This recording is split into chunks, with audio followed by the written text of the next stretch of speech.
เพราะว่าธุรกิจของจีนอยู่ในลาวในปัจจุบันก็ถือว่าควบคุมเกือบทั้งหมดว่าจะเป็นรัฐวิสาหกิจการบินของลาวนี่บริษัทโคแมคของจีนเสนอเข้ามาถึงหุ้น 51%ด้วยการลบหนี้ทั้งหมดเนาะอันนี้ทางว่าดีลสำเร็จนี่นิ่งจะครบเครื่องเลยก็คือว่าจีนจะเข้ามามีส่วนร่วมเกือบทุกอย่างอยู่ในลาวแม้กระทั่งสถานที่ท่องเที่ยวต่างๆที่เป็นแลนด์มาร์คสำคัญของลาวอย่างเช่นน้ำตกตาดคอนพระเพลงที่ว่าจีนได้สัมปทานไปแล้ว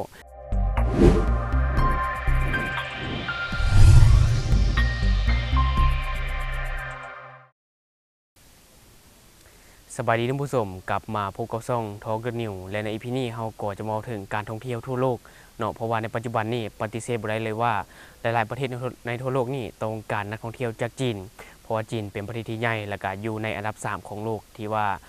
มีเนื้อที่อยู่ที่ 9.6 ล้านกิโลเมตรเนาะซึ่งข้อมูลตัวนี้เราจะเอามาจากพิกิวิเดียซึ่งนอกจากประเทศจีนจะเป็นประเทศที่ใหญ่แล้วและประชากรของจีนการรวมๆอยู่ที่ประมาณ 1,410 ล้านคนเปรียบเทียบกับประเทศลาวยังบ่ได้ส่วนหนึ่งของตาป่ายเนาะเพราะว่าประชากรลาวในปัจจุบันเพียงแต่7-8 ล้านคนเท่านั้นแม้แต่ประเทศไทยที่ว่าเป็นประเทศใหญ่ๆยังบ่ได้ตาป่ายของประเทศจีนเนาะเพราะว่าประเทศจีน410 ล้านคนแต่ว่าภายในประเทศไทยมีแต่70-80 ล้านคนอันนี้เนาะน่าจะประมาณนี้แหละซึ่งว่าประเทศจีนนี่เนาะมีประชากรหลายเป็นอันดับ2ของโลกแซงหน้าอินเดียขึ้นมาในปี2023เนาะอันนี้ก็ถือว่าประเทศจีนมาอยู่ในอันดับ2ของโลกฉะนั้นเนาะนักท่องเที่ยวจากจีนถือว่ามีมหาศาลอย่างแน่นอนและในสปป.ลาวเองก็ต้องอยากดึงดูดนักท่องเที่ยวจากประเทศจีนเพราะว่าถ้าว่าสมมุติเนาะลาวดึงดูดนักท่องเที่ยวจากประเทศจีนได้แต่ 1% ก็เท่ากับ14.1 ล้านคนแม่นบ่อันนี้ถือว่าเกินประชากรของลาวไปครึ่งนึงว่าจังซี่ซะถ้าหากว่าดึงดูดได้หลายปานนี้เนาะแน่นอนนักท่องเที่ยวจากจีนอาจจะล้นเมืองเลยก็ว่าได้แต่ถึงแม้ว่าหลายๆประเทศจะต้องการนักท่องเที่ยวจากจีนเนาะก็ต้องยอมรับเลยว่าประเทศจีนนี่การที่จะได้เงินจากเขานี่มันบ่แม่นเรื่องง่ายเพราะจีนนี่เป็นหัวการค้านับตั้งแต่ผู้นำขั้นสูงจนฮอดประชาชนพื้นฐานทั่วไปก็เป็นหัวการค้าและในประเทศจีนนี่ถือว่าเป็นประเทศหนึ่งที่ว่ามีการแข่งขันกันสูงในปัจจุบันเนาะอีกอย่างผู้นำประเทศของจีนเขาก็รู้ดีว่าการที่นักท่องเที่ยวจากจีนนี่ออกไปเที่ยวนอกประเทศมันก็เป็นสาเหตุหนึ่งที่ว่าเฮ็ดให้เป็นช่องทางการรั่วไหลของเงินตราเนาะที่ว่านักท่องเที่ยวจากจีนนี่ขนเงินตราออกนอกประเทศอันนี้ผู้นำประเทศเขาก็รู้ดีอยู่แล้วฉะนั้นประเทศจีนจึงได้สร้างทุกอย่างที่เป็นแลนด์มาร์คที่ว่ามีอยู่ในประเทศอื่นแล้วคนจีนมักไปเที่ยวนะ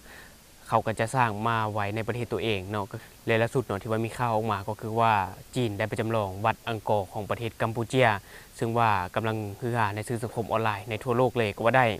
รายการที่จีนสร้างแบบนี้เนาะคาดว่าจะเป็นการเตรียมการเพื่อจัดงาน China ASEAN Expo เนาะที่ว่าจะมีการจัดงานในครั้งนี้และเป็นการส่งเสริมระหว่างจีนกับอาเซียนแต่ชาวโซเชียลของกัมพูเชียกับบ่พอใจกับการที่จีนไปจำลองวัดอังกอร์ของประเทศกัมพูเชียแล้วก็มีเสียงวิพากษ์วิจารณ์ต่างๆซึ่งว่ามันเป็นการลอกเลียนแบบทางวัฒนธรรมของประเทศของเขาเจ้าเนาะซึ่งเห็นให้มันบ่เหมาะสมปานใด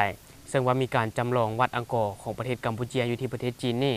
ก็ถือว่าได้รับการตอบรับเป็นอย่างดีทั้งในจีนแล้วก็ทั้งในต่างประเทศซึ่งว่ามันก่อสร้างรายได้ยังเป็นกอบเป็นกำให้กับประเทศจีนเองเนาะแต่กับการกัมพูเชียกับคัดค้านเบิ่งว่าบ่มีการเคารพซึ่งกันและกันแล้วก็เบิ่งว่าอาจจะมีการเข้าค่ายละเมิดวัฒนธรรมของกัมพูเชียและก็ยังมีอีกเมืองนึงที่ว่าจีนได้จำลองก็คือว่าเมืองปารีสของฝรั่งเศสก็คือว่ามีหอไอเฟลอยู่ที่ประเทศจีนซึ่งว่ามีการจำลองมีความสูงอยู่ที่108 เมตรอันนี้เป็นความสูงซึ่งว่าตั้งอยู่เมืองหางโจวเนาะหางโจวประเทศจีนและสำหรับการจำลองหอไอเฟลนี่ก็คือว่าเริ่มมีการเปิดให้บริการตั้งแต่ปี 2007 หลังจากปี 2007 แล้วก็คือว่ามันจะบ่ค่อยได้มีผลตอบรับปานใดจนหลังปี 2017 เนาะหลังปี 2017 ได้เป็นเมืองใหม่แล้วก็มีผู้อยู่อาศัยในแถบนั้นประมาณ 30,000 คนท่านผู้ชมและมันก็ยังมีอีกเมืองนึงอีกที่ว่ามีการจำลองที่น่าสนใจก็คือว่าเวนิสของประเทศอิตาลีเนาะที่ว่าถูกจำลองในจีนเช่นกันอย่างเช่นสถานที่อิสมาทันอันนี้ถ้าอ่านผิดก็ต้องขออภัยท่านผู้ชมซึ่งว่าตั้งอยู่เมืองคาเลียนมณฑลเหลียวหนิงแล้วก็มีความยาวของน้ำอยู่ที่4 กิโลเมตรเนาะนี่4 กิโลเมตรแล้วมีอาคารที่ว่าสร้างลอกเลียนแบบของอิตาลีเลยก็ว่าได้ ซึ่งว่าแห่งนี้เนาะมีการเปิดน้ำใสตั้งแต่ปี 2015 ตั้งแต่ปี 2015 และมีต้นทุนในการก่อสร้างอยู่ที่ 8 ล้านหยวน 8,000 ล้านหยวนท่านผู้ชมขออภัย หรือว่าประมาณ 1.26 พันล้านดอลลาร์อันนี้ก็ถือว่ามีจำนวนที่หลวงหลายอยู่ แต่ถึงแม้ว่าเนาะจะมีการจำลองสถานที่ท่องเที่ยวหลายๆอย่างแม้แต่ประเทศไทยเองก็ถือจำลองอยู่ใน 12 ปันนาเช่นกันบอกว่าจะเป็นการสร้างไทยทาวน์อยู่เมือง 12 ปันนาของจีนแล้วก็มีการสร้างสถาปัตยกรรมของไทยหลายแห่งซึ่งก็ถือว่าสร้างได้เป็นกอบเป็นกำให้กับประเทศจีนก็ว่าได้แม้แต่นักท่องเที่ยวของไทยเองก็ยังได้ไปเที่ยวชมอยู่ที่ 12 ปันนานะเนาะอันนี้ถือว่ามีคนไทยจำนวนหลายที่ว่าไปเที่ยว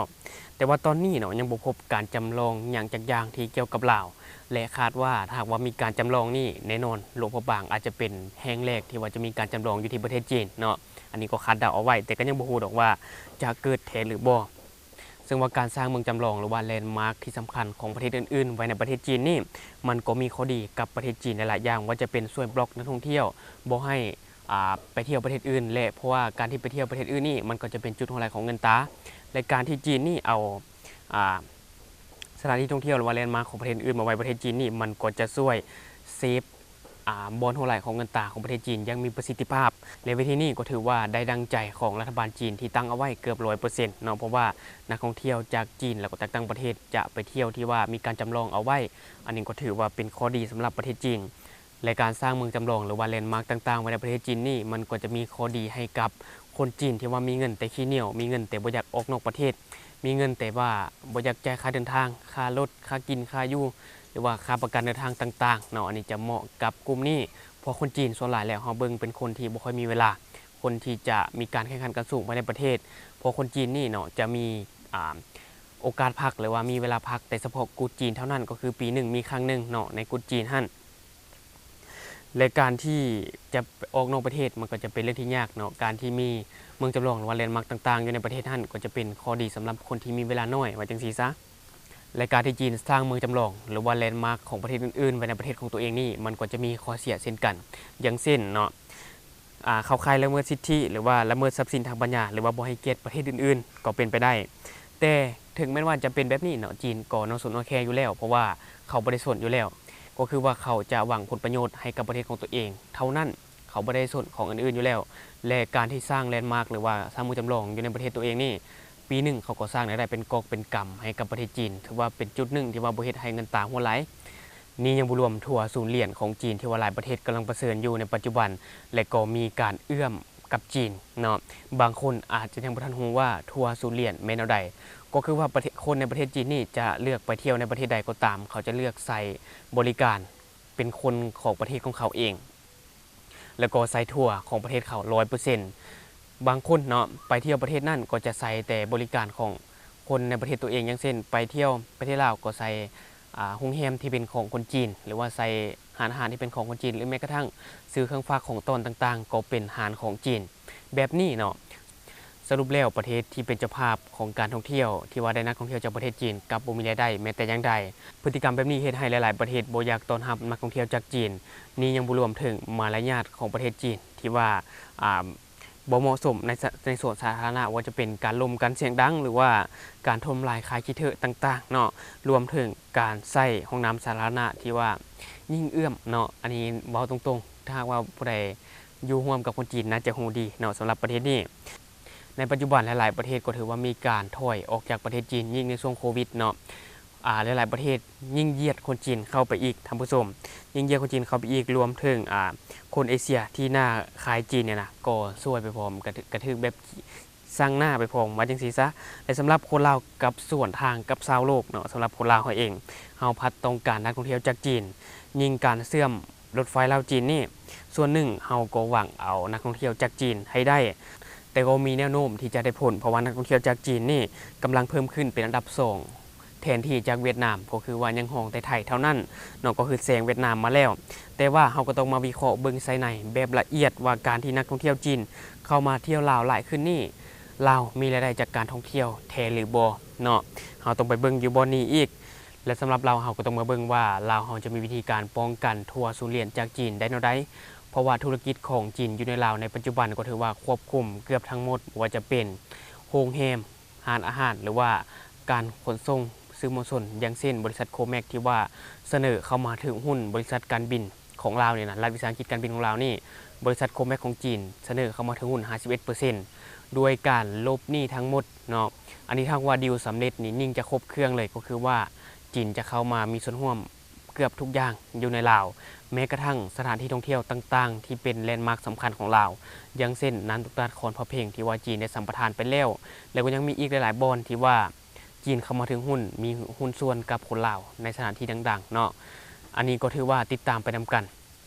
ว่าจะเป็นแนวใดในอนาคตเราจะมีการรับมือกับทัวร์สุเรียนจากจีนได้แนวใดเนาะอันนี้ก็ติดตามไปนำกันและนี่ก็จะเป็นข้อมูลที่เก็บออกมานำเสนอท่านผู้ชมในวันนี้สำหรับท่านผู้ชมที่เบิ่งการนำเสนอของเราแล้วรู้สึกว่าขาดตกบกพร่องบอนใดก็สามารถฝากไว้ในใต้คอมเมนต์ของเราแล้วเราจะเข้าไปอ่านแล้วก็ตอบแลกเปลี่ยนประสบการณ์นำกัน